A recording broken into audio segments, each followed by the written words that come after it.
तो बच्चों, हम लोग जो है ब्रिज कोर्स कर रहे हैं। बहुत छोटी छोटी और सरल बातों का डिस्कशन है यहाँ पर। अभी थोड़ा सेगमेंट केमिस्ट्री का चल रहा है, फिर फिजिक्स का चल जाएगा, फिर मैथ का चल जाएगा। इस प्रकार से पूरा ब्रिज कोर्स मतलब ABCD टाइप की चीज़ें और बहुत ही छोटी छोटी बातें, है ना। तो हम लोग उसी क्रम में आगे बढ़ रहे हैं। तो भाई, जैसा कि हम पहले से ये चीज़ करते आ रहे हैं, तो हम इनकी परमिशन लेंगे और फिर आगे बढ़ेंगे, राइट।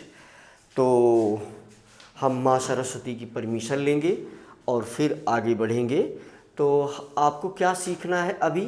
जैसे ये सीखना है एलिमेंट, कंपाउंड और मिक्सचर क्या है, और फिजिकल और केमिकल चेंज। तो बहुत फटाफट चाहे हम इसको सीख लें, इस बात को, राइट। तो जल्दी से हम इसको समझ लेते हैं, फिर इस पर कुछ नोट हमने लिखा है जिसको आप लिख सकते हैं, राइट। तो जैसे आपको ये चार्ट याद होना चाहिए।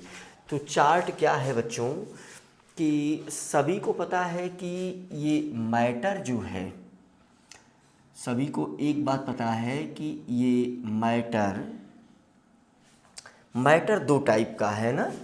ये जो मैटर है, तो हम सबको पता है कि ये मैटर दो टाइप का हो सकता है, राइट। तो हम इसे देख लेते हैं। हम इसको देख लेते हैं भाई। ये है मैटर, और मैटर आपका दो टाइप का है। तो एक को हम कहते हैं मिक्सचर और एक को कहेंगे प्योर मटेरियल, है ना। तो एक को हम कह सकते हैं mixture, number one, number one. तो एक को हम क्या कहेंगे? मिक्सचर, ठीक भाई। एक को हम क्या कहेंगे? मिक्सचर। और number two, this one is number two. तो मिक्सचर एक को हम बोलेंगे मिक्सचर, बहुत ही मोटी मोटी बातें। और ये आपको पता होना चाहिए कि ये मिक्सचर दो टाइप का होता है। तो ये सभी बच्चों को पता होगा कि ये मिक्सचर टू टाइप का। तो एक, ये रेड कलर मेरे ख्याल से कम चलता है, तो लेकिन फिर भी एक है हेट्रोजीनियस मिक्सचर, हेट्रोजीनियस मिक्सचर। एक है हेट्रोजीनियस मिक्सचर और दूसरा है homogeneous mixture. Homogeneous mixture, homogeneous mixture. चलिए, इस रेड का यूज हम कम करेंगे। तो इस तरफ जो है प्योर सब्सटेंस है ना, तो यही वाला हम यूज करते हैं। तो इस तरफ है प्योर मटेरियल, दूसरा क्या है? प्योर मटेरियल, प्योर मटेरियल, ठीक भाई। या प्योर सब्सटेंस बोल दो, प्योर सब्सटेंस। अब ये प्योर सब्सटेंस जो है ये टू टाइप का होता है भाई। प्योर सब्सटेंस कितने टाइप का? ये टू टाइप का। तो एक को हम क्या बोलेंगे? एक को हम बोलेंगे एलिमेंट, एक को हम बोलेंगे एलिमेंट, और दूसरे को हम क्या बोल सकते हैं? एक को बोलेंगे हम एलिमेंट और दूसरे को हम क्या बोल सकते हैं? कंपाउंड, कंपाउंड, ठीक भाई। तो जैसे एलिमेंट का बहुत सारा एग्जाम्पल आपको पता है। जैसे एलिमेंट का एग्जाम्पल हो गया हाइड्रोजन हो गया, हीलियम हो गया, लिथियम हो गया, सोडियम हो गया, कैल्शियम हो गया। ये सब क्या है? एलिमेंट है। और कंपाउंड में हमारे पास क्या आ जाएगा? जैसे CO2 हो गया, है ना, H2O हो गया, ग्लूकोज हो गया, चीनी, चलो चीनी का फार्मूला C12H22O11, ठीक है, ये चीनी है। तो ये क्या है बच्चों, ये चीनी लिखी गई है, ये चीनी का फार्मूला है, ठीक है। तो ये सब क्या है, कंपाउंड हैं। अब होमोजीनियस मिक्सचर में एक चीज़ बहुत पूछी जाती है, तो वो इसी से रिलेटेड है, इसलिए मैं यहाँ पर बता देना चाहता हूँ। जैसे कोई हमसे पूछता है कि सलूशन क्या है, क्योंकि इसकी भी ज़रूरत बहुत अधिक पड़ेगी। तो सलूशन को हम चाहे तो यहाँ डिफ़ाइन कर लें। सलूशन को हम अगर चाहें तो यहाँ डिफ़ाइन कर लेते हैं। तो सलूशन क्या है, तो हम यहाँ डिफ़ाइन कर सकते हैं कि सलूशन क्या है भाई। तो homogeneous mixture of two or more than two component, है ना। तो देखो ये पता है कि सलूशन में दो चीज़ें होती हैं, एक को हम बोलते हैं सल्यूट और दूसरे को बोलते हैं सॉल्वेंट, है। बहुत छोटी छोटी बातें जिनको कि हम डिस्कस कर रहे हैं आपके साथ यहाँ पर। तो सॉल्यूशन की डिफिनीशन टू, है ना, होमोजीनियस मिक्सचर, सॉल्यूशन की डिफिनीशन क्या देंगे हम, homogeneous mixture, homogeneous mixture of two or more than of two OR more than two substance, more than two substance, two substance. Homogeneous mixture of two or more than two substance is known as solution, is known as solution. भाई detail में तो हम उसमें देखेंगे ही। तो एक सामान्य सी definition थी जिसको हमने बताना चाहा तो लिख दिया, ठीक है भाई। जैसे इसमें एग्जाम्पल आप ले लो, पहला इसका एग्जाम्पल आप ले सकते हो। पहला एग्जाम्पल, पानी और नमक मिला दिया NaCl, या दूसरा एग्जाम्पल ले लो, चीनी और नमक मिला दिया H2O प्लस C12H22O11, है ना। हेट्रोजीनियस मिक्सचर क्या हो सकता है, इसका एग्जाम्पल देखो, हमने सैंड ले लिया प्लस सॉइल ले लिया प्लस H2O ले लिया, ये हेट्रोजीनियस मिक्सचर का एग्जाम्पल है। तो कुल मिलाकर के बहुत मोटी मोटी बातें थी, ये इन्हीं को समझना था। अब अगर ऐसा कुछ रैंडमली मिल जाएगा तो फिर हम क्या कहेंगे उसको, हेट्रोजीनियस, और अगर ऐसा कुछ मिल जाएगा तो ये होमोजीनियस की बात होगी। अब हम ऐसा कह सकते हैं कि होमोजीनियस मिक्सचर और हेट्रोजीनियस मिक्सचर कि दो बातें हम इम्पॉर्टेंट यहाँ लिख देते हैं। अगर ये याद हो जाए तो फिर बहुत बढ़िया बात हो गई। अगर ये चीज़ याद हो गई आपको तो फिर समझ लेना कि बहुत बढ़िया बात आपके साथ हो गई, ठीक है। तो थोड़ा सा हमको कलम पतली करना पड़ेगा। जैसे होमोजीनियस मिक्सचर क्या है, तो कंसंट्रेशन, तो अब यहाँ एक वर्ड और बढ़ जाएगा, है ना। तो uniform concentration of each component throughout whole mixture, अगर ये बात याद हो गई तो फिर मतलब मैं ये कहना चाह रहा हूँ, चलो ये दोनों शब्द मैं आगे वाले पेज में लिख देता हूँ, ठीक है। ये वाले वर्ड मैं आगे वाले पेज में लिख देता हूँ। अगर ये दो बात याद हो गई तो बहुत ही आपके लिए चीज़ें बहुत ही सरल हो जाएंगी। तो देख लो, जैसे हमने क्या लिख रखा है, ये होमोजीनियस मिक्सचर, होमोजीनियस मिक्सचर, है ना, होमोजीनियस मिक्सचर। तो मैं अब ये देखो बता रहा हूँ, जैसे अगर आपने क्या किया, आपने जो है चीनी पानी का घोल बनाया। ये इसमें है ना, क्या ये दिखाई नहीं देगा? बिल्कुल मेरे ख्याल से दिखाई तो देना चाहिए। हाँ, नहीं दिखाई दे रहा है तो इतना बढ़िया काहे नहीं ये पकड़ रहा है, तो मोटा करना पड़ेगा इसको। ये दिखाई नहीं दे रहा है भाई।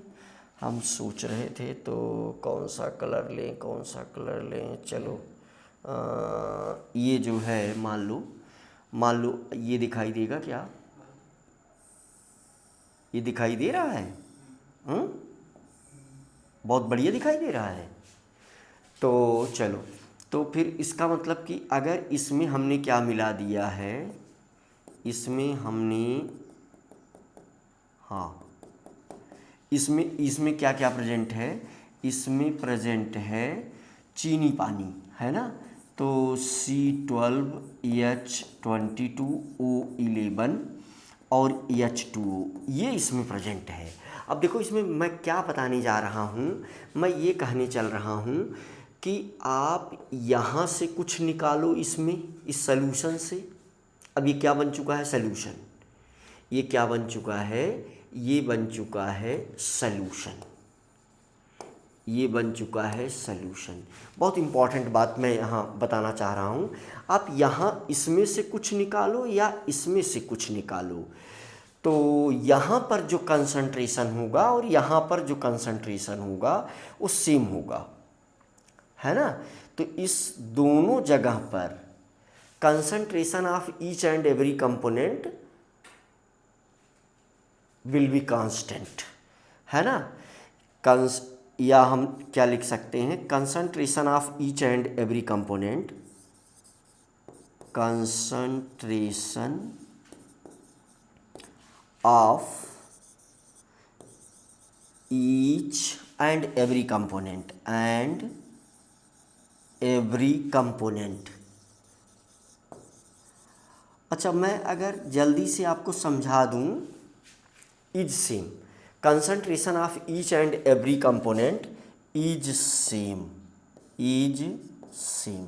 अब यहाँ एक नया वर्ड तो आ गया भाई, इसीलिए इसको लिखना नहीं चाह रहे थे, लेकिन अगर ये बात तुम याद कर पाओ तो बहुत अच्छी बात है। मतलब मैं ये कह रहा हूँ कि इसमें चीनी और पानी का जो कंसंट्रेशन होगा, है ना, मैं ये कह रहा हूँ, ये वाइट वाला भी चलेगा ना मेरे ख्याल से, देखो ज़रा सा। तो मैं ये कह रहा हूँ कि इसमें वाइट वाला दिख रहा है। अच्छा, तो हाँ, वाइट वाला भी अच्छा दिख रहा है। तो मैं ये कह रहा हूँ कि इसमें जो चीनी पानी होगा, इसमें जो पानी और चीनी, इसमें जो होगा कंसंट्रेशन, इन दोनों का कंसंट्रेशन, इसका कंसंट्रेशन और इसका कंसंट्रेशन, ठीक है। तो वही इसमें भी होगा। इसमें भी अगर मैं देखूंगा तो यहाँ भी चीनी पानी, चीनी पानी, मतलब मैं ये वाली लाइन काफ़ी इम्पॉर्टेंट है। अगर आप याद कर सको तो, अगर आप समझ सको तो, मतलब मैं ये कह रहा हूँ, मैं सीधा सीधा और थोड़ा समझाने का प्रयास करता हूँ कि ओके, इधर जो है आप हेट्रोजीनियस समझ जाएंगे। मैं ये कह रहा हूँ कि हमने जो है क्या किया है, हमने ये जो चीनी पानी का सलूशन बनाया है, आप यहाँ से सलूशन निकालो या यहाँ से निकालो, तो चीनी और पानी की मात्रा बराबर होगी। तो इसी को बोलते हैं कि कंसंट्रेशन ऑफ, इसी को क्या बोलेंगे? Uniform concentration. तो यहाँ जहाँ तक ये, मान लीजिए यहाँ तक पानी भरा हुआ है, मान लीजिए चीनी पानी का ये यहाँ तक है ना। तो ये जो भी है, तो मतलब दोनों जगह कंसंट्रेशन, दोनों जगह चीनी और पानी की मात्रा सेम होगी। मतलब यहाँ जितना चीनी पानी होगा यहाँ भी इतना होगा। इसीलिए हम कहते हैं कि concentration throughout whole solution will be same. तो ये बात भी लिख दी जाती है, क्या लिख दी जाती है कि concentration concentration throughout whole solution, through out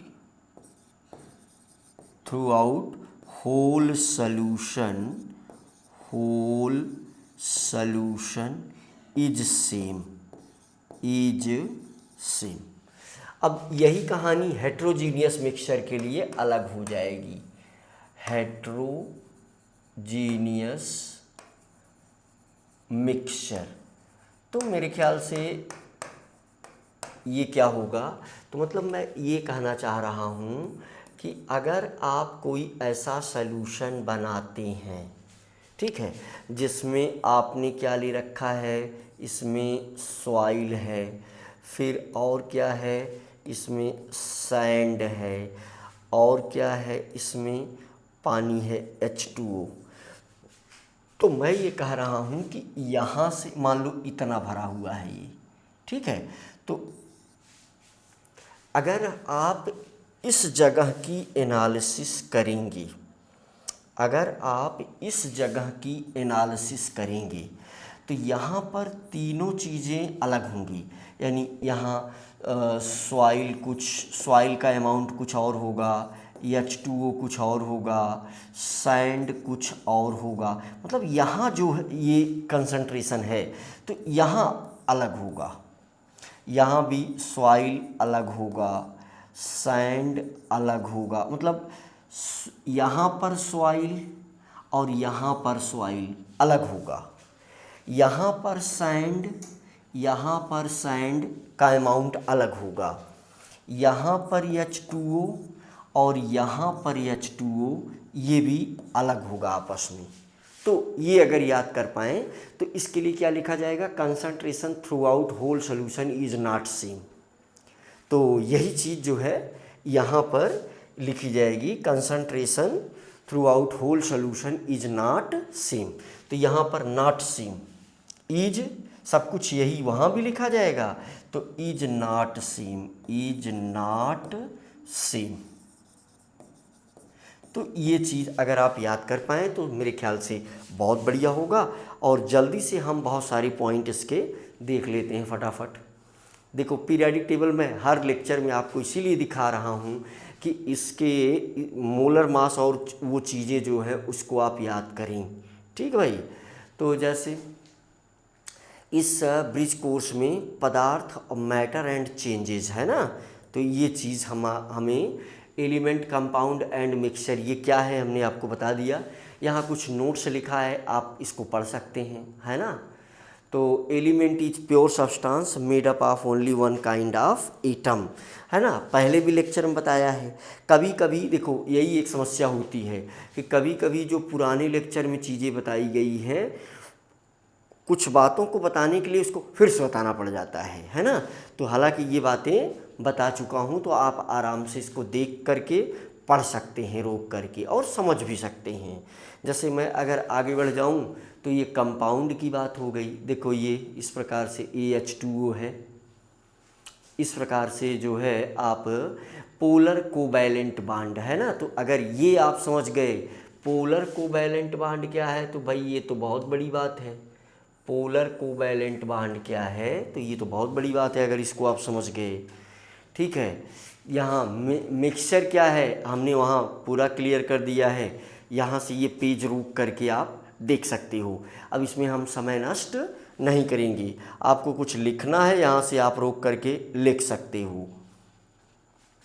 ये देखो डिफरेंसेस दे दिए गए हैं, है ना।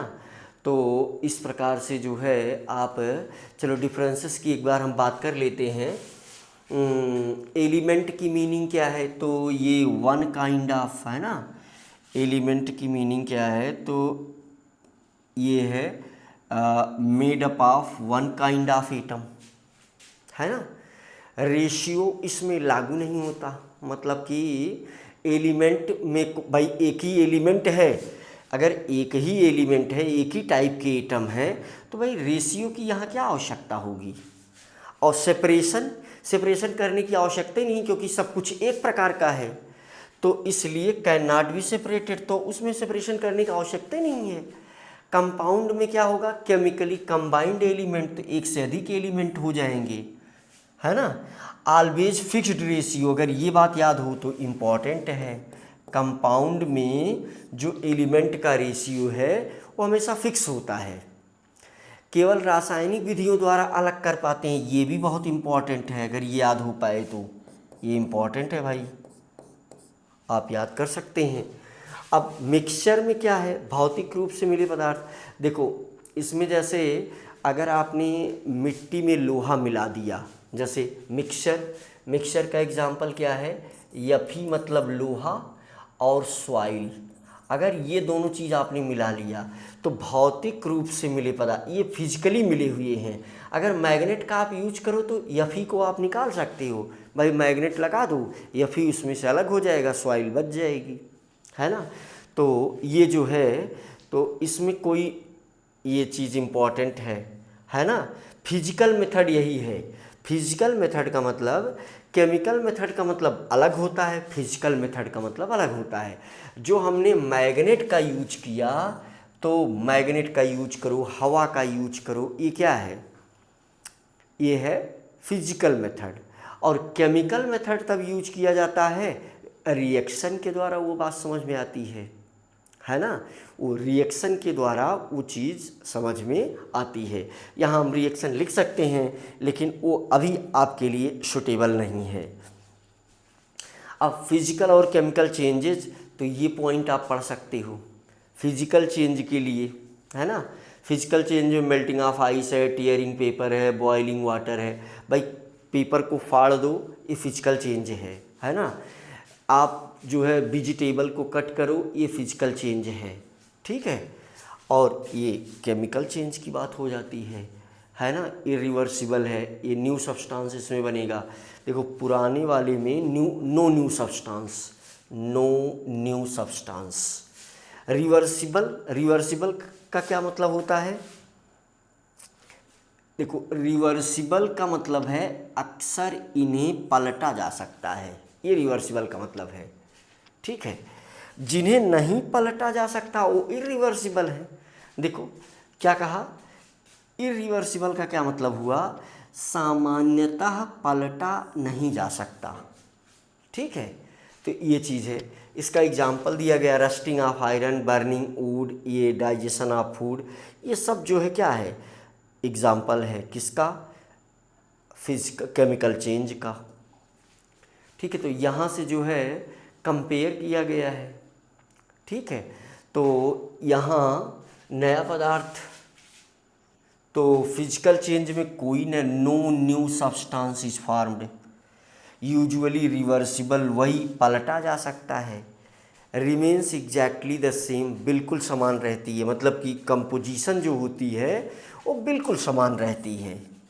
लेकिन यहाँ कंपोजिशन बदल जाएगी, यहाँ कंपोजिशन बदल जाएगी, इसे नहीं पलटा जा सकता, यूजुअली इरिवर्सिबल।